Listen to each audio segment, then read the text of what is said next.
Welcome everyone to the second debate on the fourth industrial revolution that we're hosting here at the University of Johannesburg.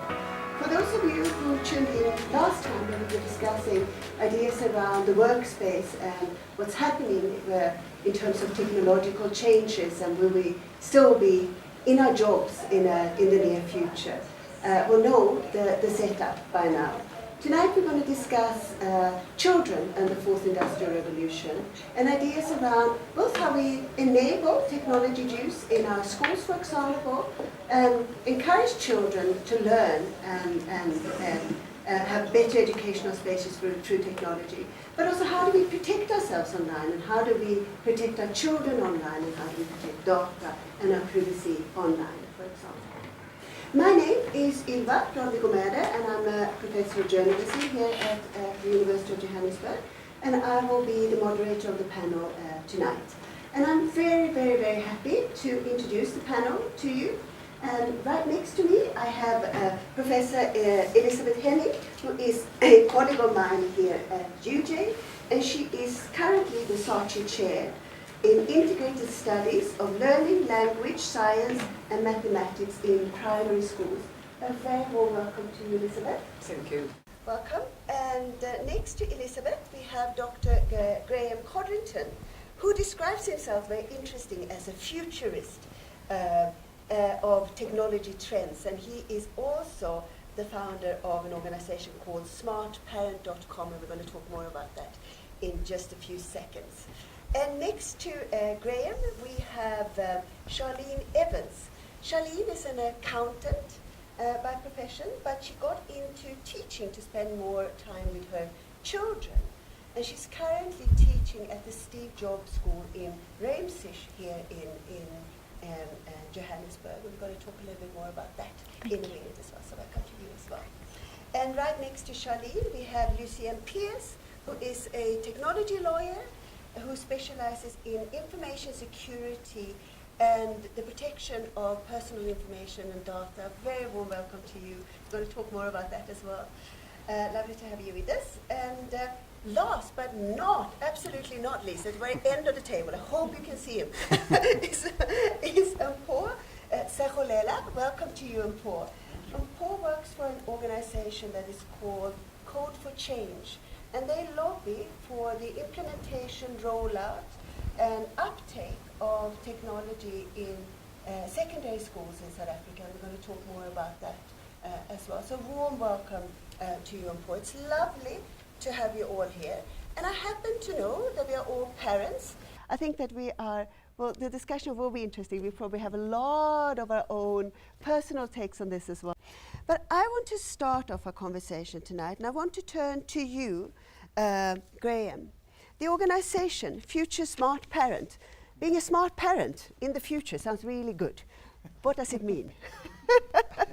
Our team at my organization Tomorrow Today, every single time we did consulting work with big corporate companies who wanted to look at future trends and disruptive change.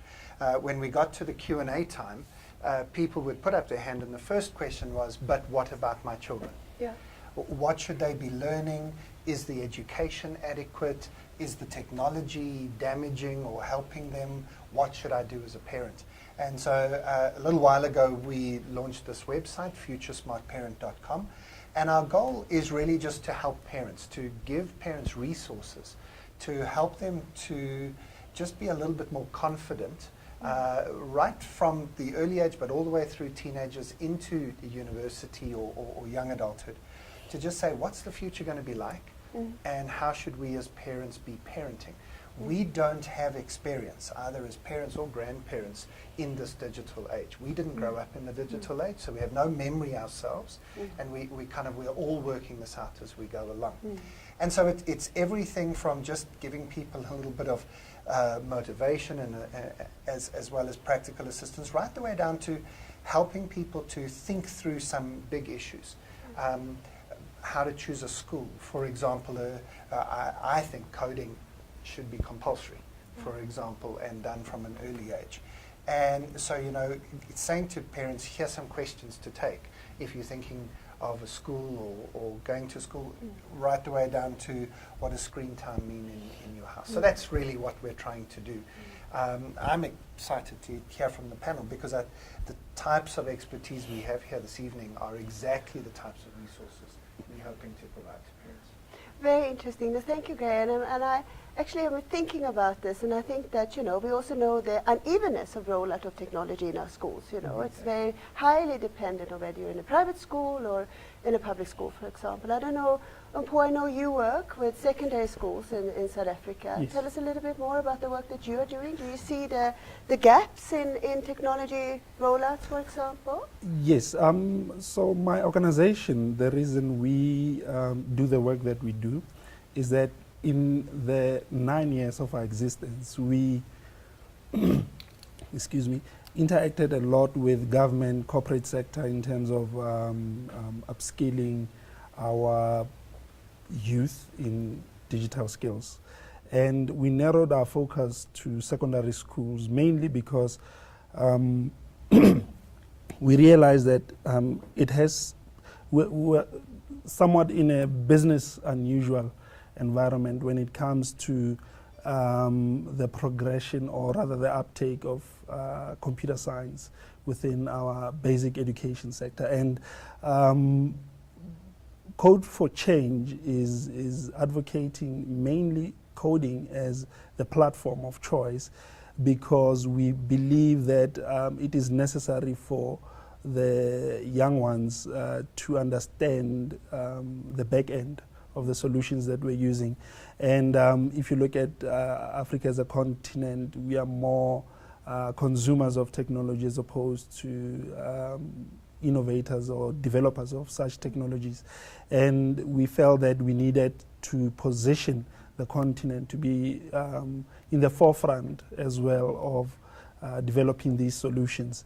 And there are a number of things that make it a bit difficult to get to where we need to be at the pace that we need to be going at. And socio-economic issues, I come from, or was brought up from a township kind of environment, and as much as I was interested in technology, access to it was very limited. And as an organization, we're trying to streamline efforts from government, corporate, and the public sector to say, how do we come together to improve the conditions in our schools using technology, obviously, as a vehicle. Great, thank you, Paul. And I mean, we're talking secondary schools there, and I Yes. want to also, you know, maybe also talk a little bit about, you know, younger audiences or younger school children as well.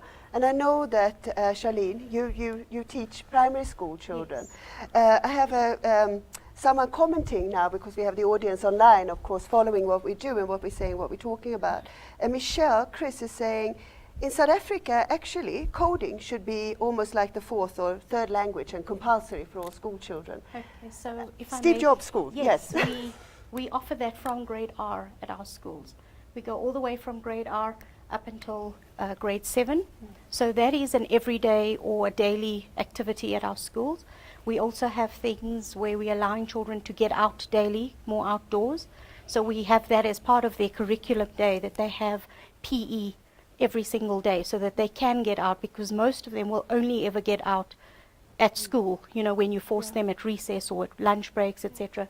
So we're doing that. We also have Lego, which is something that children, it's an innovative space, a maker space where children can go in and actually just have a little bit of their time. You know, they can develop. Sometimes they have actual lessons for children who just don't know how to create. You know, they have a bit of guidance with regards to that. So we're actually trying to do a lot of things that we see a need for from, you know, grassroots level for children, using technology in a very responsible manner rather than just YouTubing videos and, you know, watching everyone gaming, etc. So that's what we're trying to encourage. And I think if we can encourage children to use technology more wisely, and some adults as well, we'll, you know, step away from the addiction and all of the negatives that come with technology use.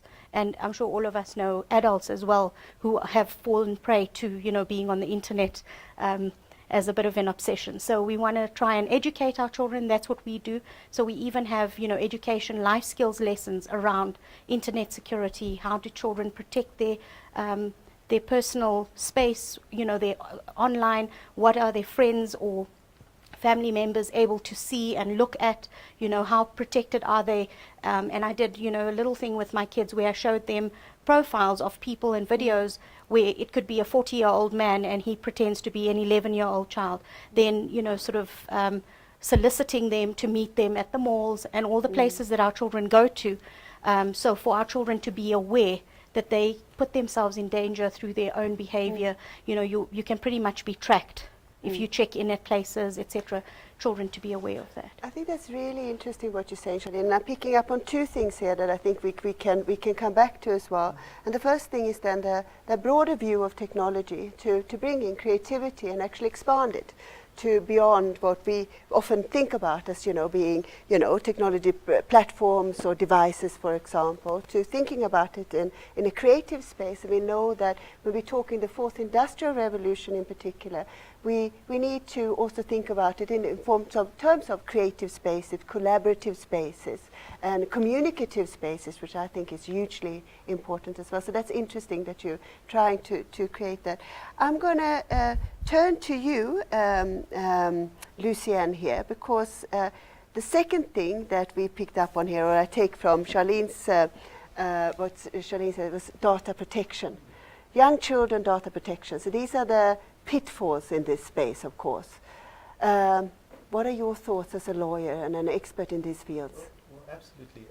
I have an 8-year-old and a 9-year-old who are really immersed in technology with tablets and games and that sort of thing. Mm-hmm. And what we've been doing is making use of technology. So one of the ways that we've been trying to get them to exercise more as opposed to staying indoors is we've bought them some tracking devices or fitness devices. And what I did was, like a good lawyer, I went and read the terms and conditions governing the use of those particular devices. Yeah. And you'll be shocked at what you are giving away about your children. They essentially are not children anymore. They are sources of revenue for these companies who make use of this data. Yeah. So if you read the terms and conditions, you basically say that every single bit of information will be utilized by this particular company for its own purposes. So kids sometimes, I was at my daughter's school this morning, and two of the girls had some GPS type watches. And if you think about that in the wrong hands, what damage that could do. So for me, privacy and information security and the aspects that you need to consider are paramount before you immerse your children in the technology that they all seem to be using these days.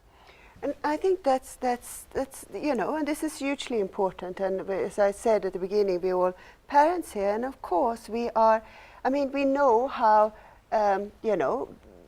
lack of a better word, how gullible we are as adults in the online space. We actually sign up and we hand over our personal data, and we know from Facebook scandals, we know from the Cambridge Analytica scandals more recently that we very willingly do so, and we're quite bad at protecting ourselves. But I think, as Charlene, you also pointed out, even worse at actually protecting our children in an online environment. And of course, there we have a huge duty as parents to do so. It's our mandate and duty to do so. One thing that I'd like to maybe query, since we're talking children, and I'm going to turn to you, Elizabeth, this idea of childhood, and we're talking primary school children, we're talking young adults, and so on. There are delineations as well in an educational space, I guess, in terms of how we look at what is childhood and what we do in an educational space vis-a-vis what we do at home, for example, in terms of privacy. So I don't know if you have any thoughts on that. Yes, I have quite a lot of thoughts on that.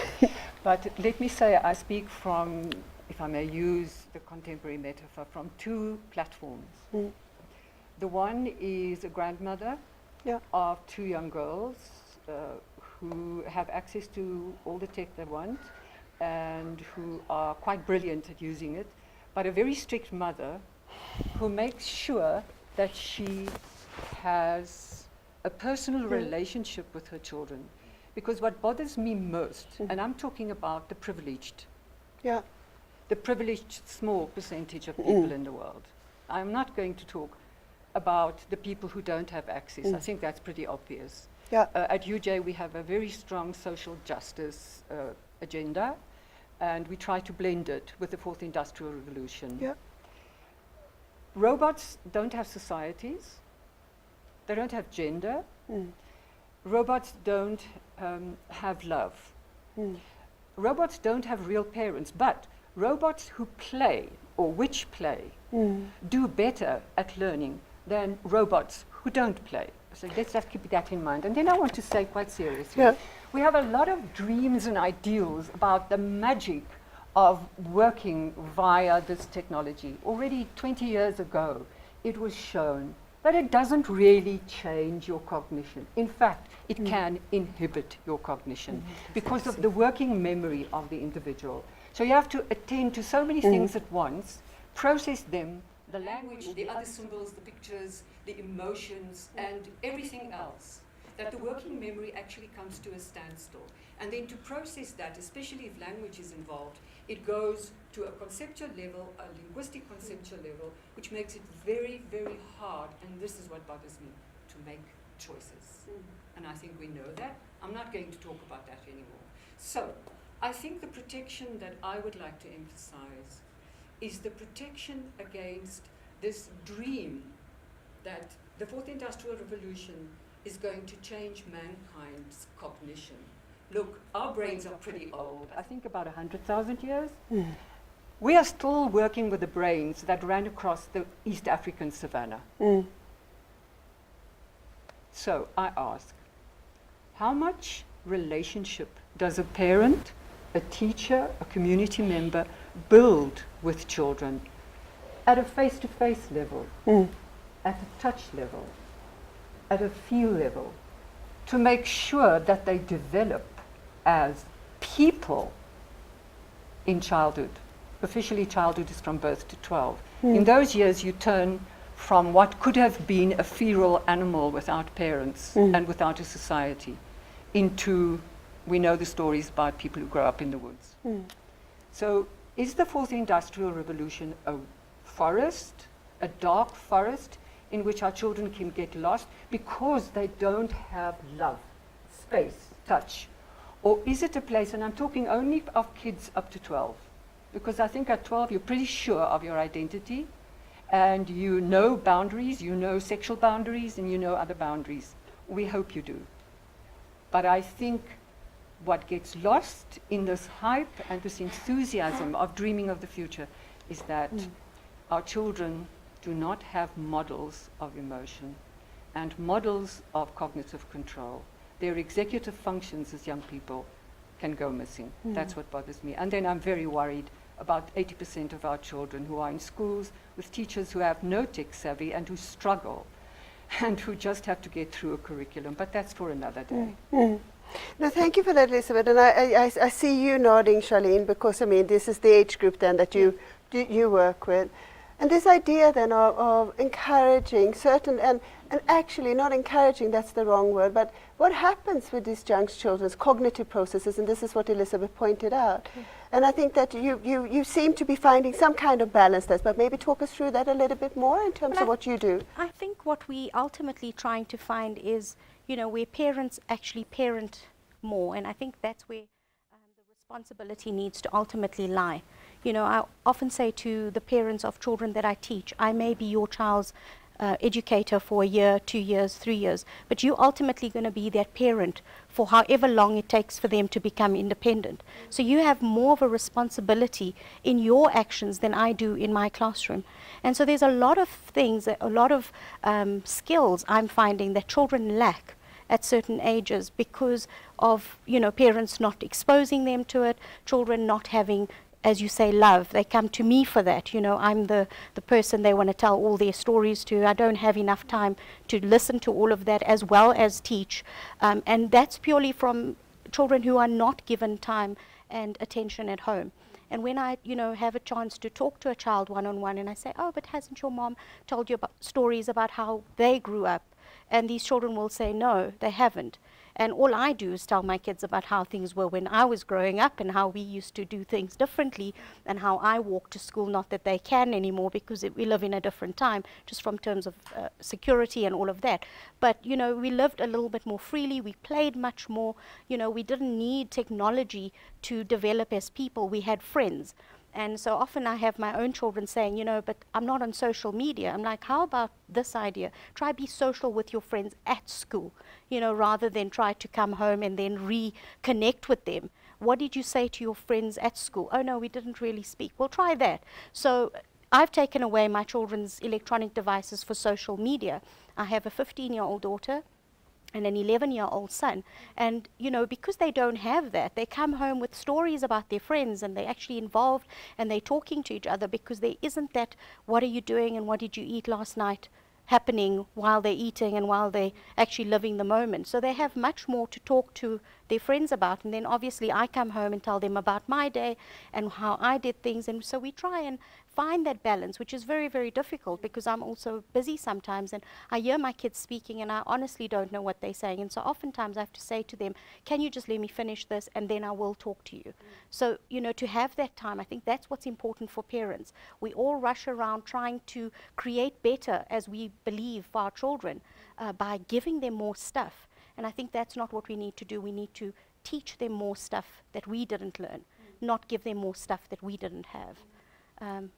That's and one hears, you know, this is being debated, I think, quite frequently. So I have two questions, and I think one goes to the school environment and maybe secondary school environment, because Charlene talks about the primary school environment, and the other one goes to us as parents, what we can do. And I mean, I see, and I've observed this at home. So I have 3 teenage boys, and they're at the private boys' school, which, you know, good access to technology, and as parents we've been able to provide the technology as well for the children.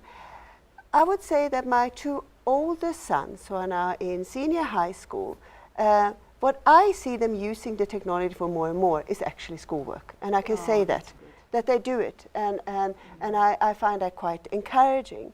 I would say that my younger son maybe still have, but you know, there's an element of it, of maybe growing into something, and something that's being inculcated in a school environment. And Paul, I don't know, how would you say, how do we do that? How can we encourage it to be actually an educational tool? Yes, and it's quite interesting. I mean, if you look at, for example, as an organization, our approach is that it's not meant solely for the learners. So the learning platform that we've developed, we have considered a lot of elements, especially in terms of the African context. One, you have language barriers. So a kid from Garankuwa in north of Pretoria compared to a kid who is not a lot of kilometers away, let's say 20 kilometers away, at a more privileged school, would have different understanding of how to apply code. And it's quite interesting when you look at it. And as an organization, we always are encouraging that all stakeholders participate in the teaching of our kids on how to use the technology, how to develop the technology, how to be creative with the technology. So there's parent engagement, there's teacher engagement, there's community engagement, there's the government engagement and corporate and so forth.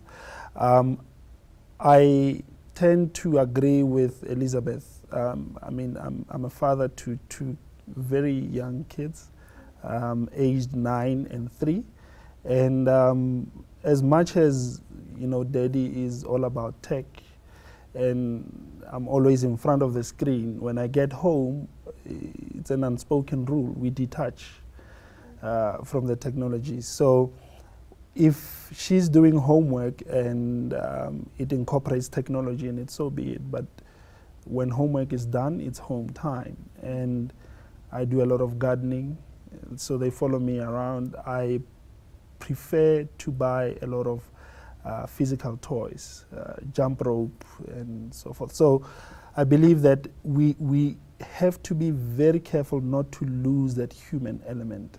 So technology has to be somewhat of an enabler to make things easy. But once it infringes on us being humans, privacy, and general human behavior, then we need to be very wary.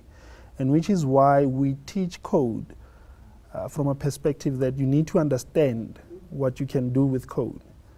It enables you to control the technology. It's not meant to take over your life and become a lifestyle. No. I think Yes. that's the big issue there. Yes. Is that I think there's an overreaction that's often happening, is that people just, they see technology as on or off. So you've either got it or you don't have it at all. Yes. And it's not a 1 or 100 situation. There are gradients of it. And so, for example, you can connect through technology. You can build a relationship through technology. FaceTime, we've got a family WhatsApp group. So during the day, I'm able to interact. My memory of my father is that when he left for work in the morning, if you phoned him at the office, the house had better be burning down. Yes. That's true. Allowed to interrupt him when he was offered. Well, even if you did have phones, but I mean, he had a phone on his desk, not on his person. And whereas my daughters know that they can WhatsApp me during the day, and I might be in a business meeting, and I've got a little moment where I can go and have an interaction with them. And if we use the technology to do human things, then the technology is great. What's happening is that some people are using the technology to do non-human activities, and we need to limit that a little bit. So simple examples. A lot of people say, I see my children just playing games all the time, and they're not interacting with others. Well, I'm sorry, then you haven't actually watched their games. Their games are interactive. The games that my daughters play, I play games with them from the other side of the world, because today's games are teamwork developing and networking and so on. So I think we need to be very careful of saying, let's just switch off the technology because the technology is the problem. It isn't. The way we use the technology and what we use the technology for, those are the problems. I would like to come in there because, of course, that's completely true. It's the nicest thing in the world. I have a married daughter who lives in the US, and last night, 2 hours on WhatsApp video. I mean, I see her face, I feel. But when she was a kid, we built this relationship. So I will not have 2 hours speaking to a stranger.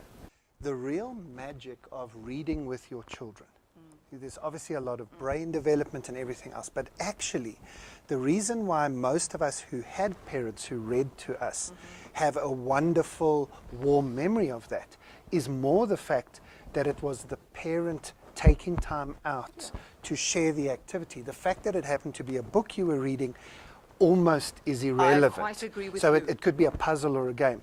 So why would we not then take an iPad and play a game or engage with watching YouTube videos, but in that same moment, on the bed together? You watch it for a few minutes, then you switch off and discuss it, you share with each other. Would you agree that that's... I'm something of a reading specialist. Okay, yes. This thing that because adults read to you, you learn to read. I'm so sorry, I was going to use a rude word, but I won't. Incorrect is what you meant to say. I grew up, and I think this is hard for people to believe in South Africa. I grew up in a home where there were no books except the Bible. Literally. My parents never read one word to me, but when I hit off to school, so big, also walking bloody far and through a river, and catching a school bus, I learned to read because I knew language, not because my mama and dada read to me. You cannot learn to read if you don't know language. And with the beauty, by the way, of tech for young kids is that your vocabulary explodes if it's in English. Mark that. Or if you're using technology that gives you language as part of what the technology is No, my doing. little grandchildren are teaching themselves Spanish. Hola, hola, every day to me. But I think the point is that it happened so suddenly, and I've said that to our Vice Chancellor at one point. It happened so suddenly, this bloody revolution of yours, that it's hard to come to terms with the fact that it is a revolution and that we're in a different orbit. And I think that is our problem, is the seduction of we're in this new orbit and it's going to work. You have to have language. You have to have language if it's Sesotho, Sepedi. You have to speak it well, but then you have to, whether we like it or not, I'm not English speaking. Not at all. In fact, my great-grandparents and people fought the Anglo-Boer War against the British. So let's just get that straight. But I had to learn this language to master it because it does open up the world to me. At one point, maybe it'll be Mandarin, who knows. But I wanted to say it's the language, and now this is our problem. Our kids go onto the internet in English. Hi, Wena. You can get seduced into that so fast, but because you don't know the nuance of that little sentence which looks so innocent, but you didn't pick up that when you were a kid. You didn't hear your mama and dada talk about this at the table and say, oh, pas op daarvoor, and be careful of this. And I think that so the problem is a bigger one. Can I come and work for you? Yeah, no, I mean, and of course we battle with this as parents. But let's stay with maybe, you know, we talk about languages, and of course that's hugely important. And of course this online space has become very dominated by English. You know, so that's also something that we need to be wary of, and in these spaces. And I'm sure that both Mpho and Charlene, you can talk to that. But maybe come back to that. I just want to pick up on something that Oscar Polido, who is one of our viewers online, says. And and I want to turn to you here, Lucienne. He says that, you know, or let's think about it from a perspective of when things go wrong. So yes, you know, we should engage and so on. But Charlene, you also pointed out there are spaces where actually young children are taken in an online space. Well, even adults are taken in sometimes of scams and scammers in an online space. And what can we do, Lucienne? Because what Oscar says is, isn't it a government, intervention that's needed in terms of policies and sort of protect the online, or try to, regulate the online environment? Well, we've got some really great laws out there, world class.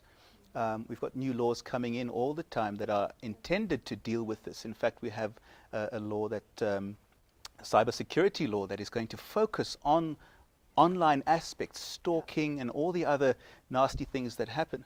But we can have the best laws in the world, but it's up to us as parents, is it not, to give the kids the very basic education about privacy, about security, about things that could go wrong. But of course, when they do go wrong, ultimately, I think that we will have sufficient laws and regulations in our country to take down, remove all of those people who might be attacking our children in the cybersphere. So I think we will have sufficient protections, but of course it comes down to you as a parent, training your children, educating them, giving them common sense information on what and what not to do online. Yeah. So language literacy, but also digital literacy, hey, for us as parents, but also then inculcate that in our children. And Paul, let me turn to you first. What could that mean in an online environment for secondary school children across the spectrum? Yes, and this is where now it turns, could turn ugly very quickly or turn out very good. And I'll put in, again, from Code for Change's position, we are very strong on the policy in terms of tech education or computer science education in our schools. We believe the curriculum is archaic. There's a lot of missing elements to balance it out. And it's one of the pillars that we're working strongly on to engage government to say, you need to revisit the curriculum. It needs to be more holistic. You have Lucian, who just pointed out, you know, the cons of being online and what great laws we have, but that is not incorporated in the learning space. And learners learn code quickly, very quickly. And again, code can either be white or black, and by that I mean it can either be very dark, meaning very nasty things can be done with code, or it can be very positive. And the only way we can battle this out is if we have an active government that engages both civil society, the corporate sector, and people in the areas of developing all these technologies and seeing how best they can work in terms of improving our policies. As much as we we would love all of our learners in the secondary schools that we impact in the country to be exposed to code, we also need to have an element of security and an element of access to learning material. And unfortunately, our policies are failing us, well, as things stand in the country, and there's a lot to be done. So in terms of cyber law, it's again a topic that is very close and dear to me, because I feel that as much as we are digitally empowering these young people, and the level that we work in secondary school, they're about to go into the work environment. So they take those skills and apply them without understanding the repercussions coming with it. So there's still a lot to be done. And our suggestion is we need to have some kind of communication. There's a gap between government, and by government I mean our schooling system, the law, and what is available in terms of technology. So we need some kind of a forum where people, different stakeholders, can feed into what is best for our kids. I'm privileged to expose myself to a lot that has to do with technology. I'm not closing it off to coding only. And for that reason, I would like to think that I have a bit of information in terms of how do I then deliver it to my kids. And from an organization's perspective as well, how do we then develop better content that is safe and that will engage learners in a more productive manner. Yeah. Nicholas online as well, he says it doesn't matter what we do, we can't protect our children. Charlene, what would you say? So digital literacy in terms of younger children, what do you do? And one thing that came to me is that we've finally, I'd say, and maybe I'm saying this, shouldn't say this, we've sort of in some of our discourses have moved away when we talk about, for example, sexual grooming and sexual abuse of children from this idea of stranger danger. And I think that children today understand this idea that actually, you know, it's often someone, intimate someone that you know, but it seems to me in an online environment that maybe, you know, stranger danger is an idea, or, you know, idea, I didn't say ideal, idea. Yes. No, I hear you, and I think what we ultimately want to be doing is creating good habits around technology from early on, you know, and I think parents are key. Because as Elizabeth said, if you develop a bond and a relationship with your children when they're younger, they'll come to you when they're older and they have problems.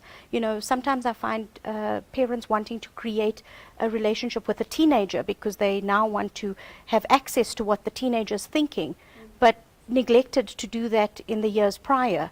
You know, and I think that's where we want to stress the importance of parents' role in their children's lives, making the time to, you know, respond. It doesn't have to be, as you say, a book or a puzzle. It can be. With my husband and my son, they watch funny videos that I don't find very funny, and they sit on the bed and laugh about that, and, you know, hysterical laughter. My son's 11, my husband's 45.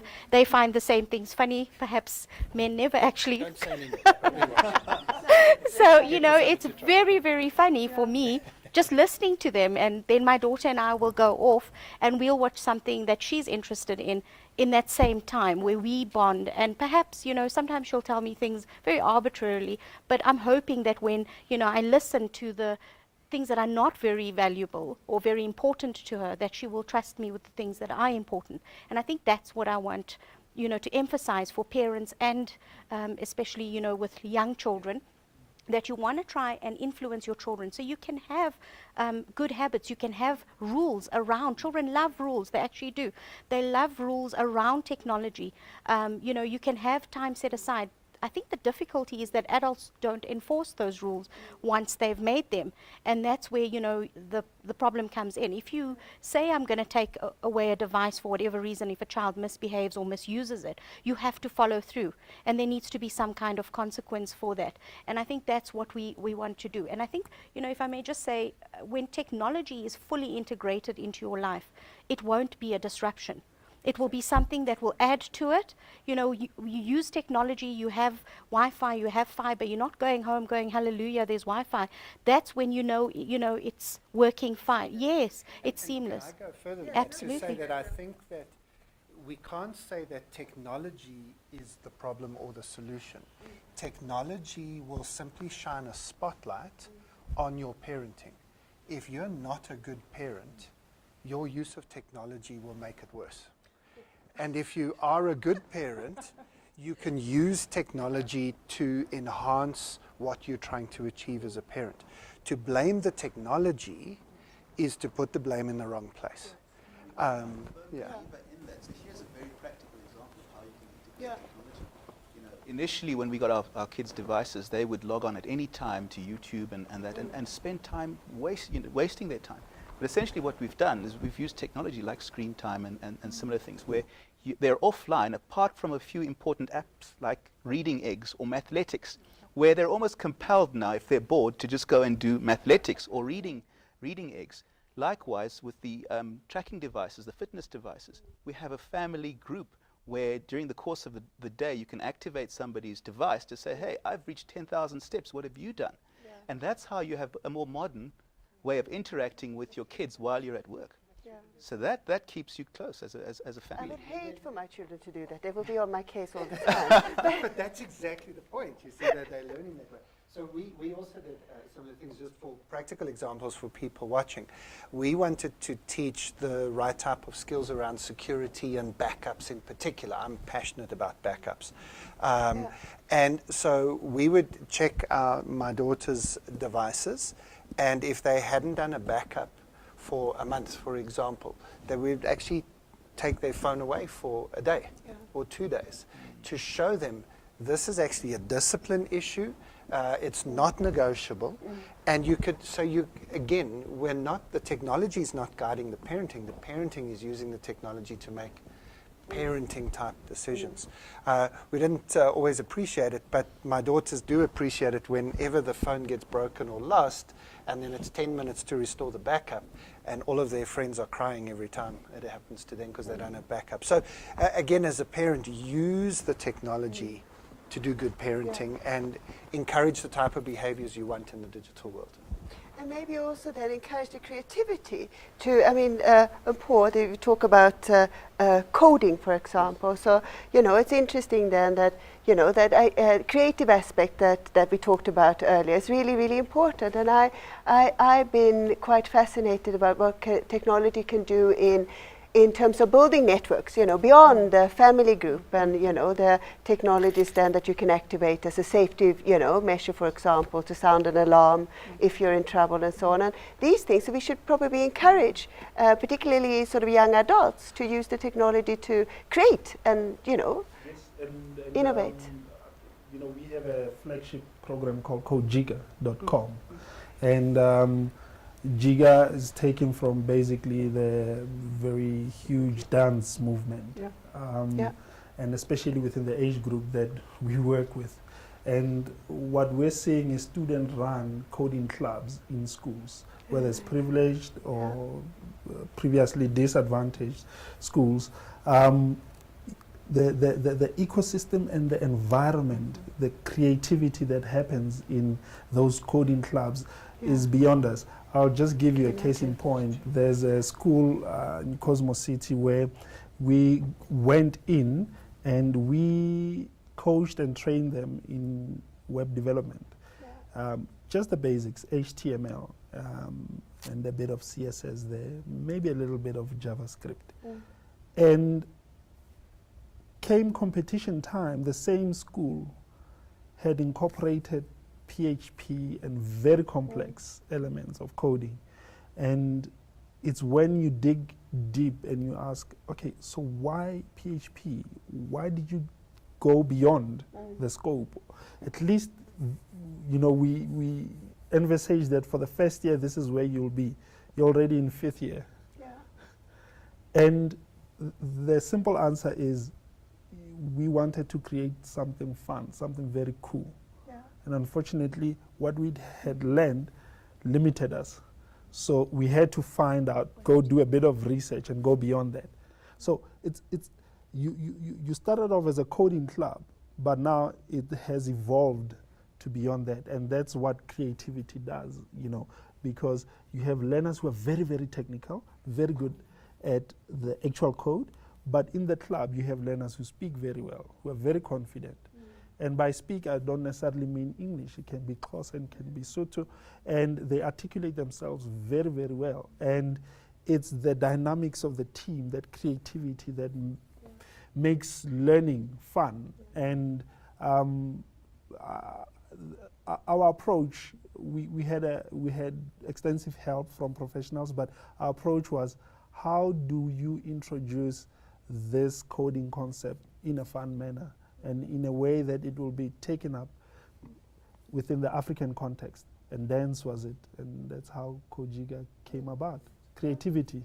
Yeah, No, please, it's Elizabeth. Yeah. fun, because there's also this idea that you can't learn if it's not fun. What you are talking about is much more than fun. It's engagement, it's motivation, it's interest. And as soon as you're interested, sparks fly. This is the neuroscience has taught us over and over. Then sparks fly, and you don't do it alone. You have relationships with those guys and girls in the club, in a Cosmos City high school.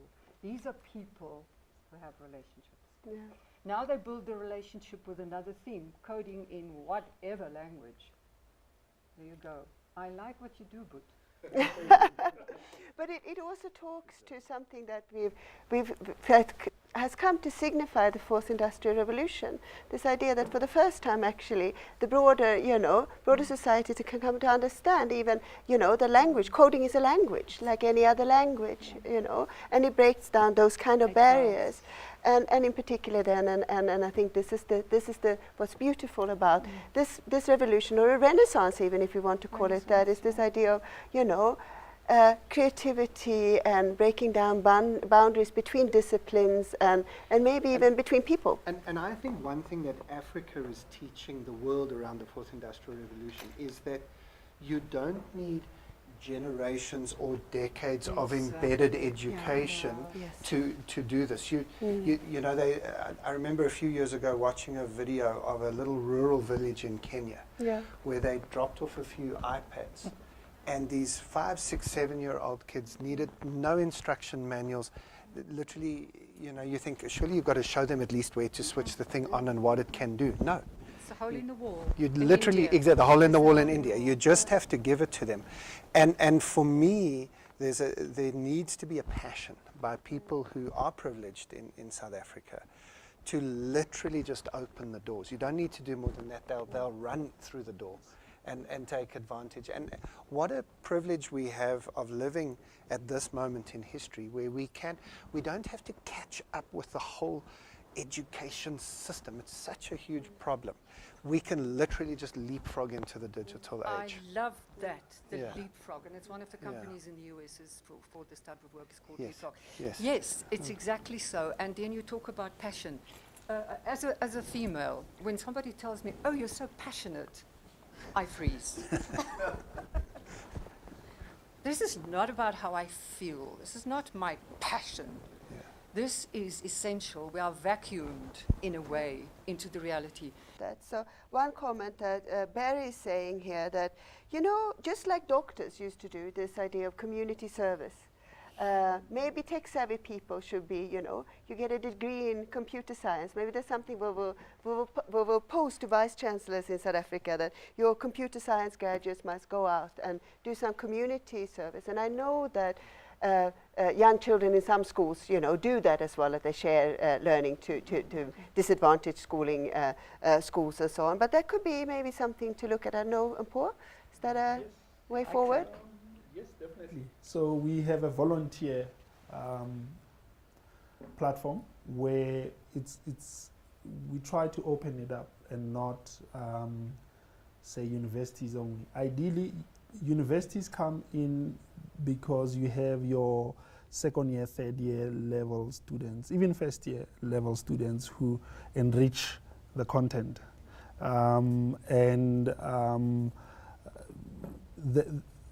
The age groups that we work with and university students, so you have the secondary learners who admire, look up to them. So there's great synergies in how they work together, and we are open to volunteering. So if you go on to codeforchange.co.za, you'll be able to see if you can't. If you're interested in volunteering, and also for civil society corporates, we also have a way for them to plug in.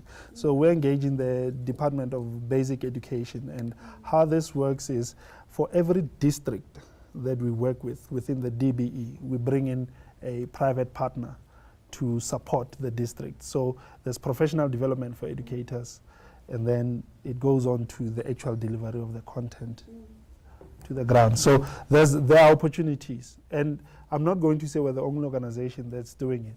We're only trying to find a fit within the continent that we're doing. Remember, our focus, and we're very strong about this, is to see a very strong African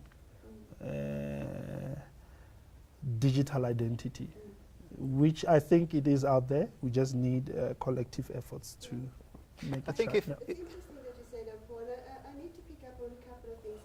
For example, Neil, who's online watching right now, he says that, but there's an elephant in the room here also.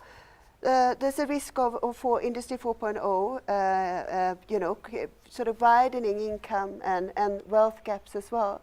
But I guess, and I think that, we're running out of time a bit, but I think one of the ideas that have come out from this panel tonight is also that if we teach our children technology, those risks maybe will be lessened, because we are rolling out a common knowledge base that goes across then income gaps and divides in our own society, hopefully. And I think that's the point that you make, Graham, about, and Elizabeth, well, all of you have done that in the sense of, the technology, provide the technology, and I hope that we will be able to do so. And I think that is going to be the challenge for us, of course, as a nation, but also from a global South perspective and a global perspective as well, I guess, not to add to those wealth discrepancies, and to be able then to provide the same platforms and the same technology roll-ups for everyone. So I think it's been really, really interesting, and I've taken a lot away from this discussion, and I hope that actually we can come back to this. We'll have another panel where we can pick up on some of the things that we haven't been able to pick up on tonight, and maybe delve deeper into some areas. What I've thought was really, really interesting, and I think that this sums it up, and this talks to, once again, we've talked a lot about parents and how do we protect ourselves, whether from a legal perspective or what can we do then as parents. And it's Barry once again who says that, there's no excuse, you know. Parents have to get involved, you know. Saying that just because I'm not tech savvy isn't an excuse to withdraw from, you know, your children. And I think that's the important. If I may Yes. just add on that, I think parents can use this as an opportunity to learn themselves. You know, learning doesn't take place only at schools or at universities. Learning takes place on an everyday basis, and that's what parents need to do. They need to keep up with what their children are doing, to be interested in what their kids are doing, and that's how you can, again, build a relationship around tech, around the things your children are interested in. You know, Lucian mentioned reading eggs. I use them in my classroom quite a lot. I use Mathletics. Parents can get involved with things like that and actually read digital books with their children, because children find that a lot more engaging than, you know, paper books. We don't have as many libraries as we used to. So children want to have access to the digital. We find they want to learn in a digital format, so we give them opportunities, but parents can get involved with that as well. There's a lot of stuff that parents can do to help their and assist their children. Yeah. We put up a nice list, for example, on futuresmartparent.com just last week, I think, of all the online courses that parents should be doing to learn to code. Because I think parents should be coding with their kids, Yes, that's you know, amazing. learning that coding. Just Yeah. a quick story. At Yeah. a school in Finland, grade 4s have to do service to the community. And one of them is to go to senior homes, this welfare state, wonderful stuff, to teach these old folks coding. So I asked one of these kids, and I can't speak Finnish, but it was translated, so if I were to live in Finland, what would you do? And she put her hands up like this and said, I will come to your room, translated, and when I'm finished with you, you will code. Oh, sweet. That's fantastic. So that actually, I think, you know, to sum up what we've been talking about before we log off for tonight, it's basically, you know, so the age-old adage of education, and we often say in this space that actually it's not so much about education anymore, it's about learning, hey? And it's about lifelong learning, and that's, you know, I think that's what we've all pointed out here, and hopefully we can be a testament to as well, and you know, heed ourselves as parents, but then also inculcate in our children, whether primary school children or secondary school children. I think that's it. Thank you very, very much. We've had fantastic comments. It's been an interesting session, most people say, and they've been following us online, and comments and discussions between the audience as well, which I think is fantastic. And that's exactly what we're trying to encourage with these sessions. So thank you to the panelists, and thank you to all of you who have participated online. It's been a really, really interesting and fantastic session, and I think we've all enjoyed it. And we hope to see you again. And we have actually another panel coming up on the 29th of November. So I hope you will tune in then as well. And then we're going to talk about big data, which is going to be exciting. So yeah, see you all then. Thank you and good night. Thank you.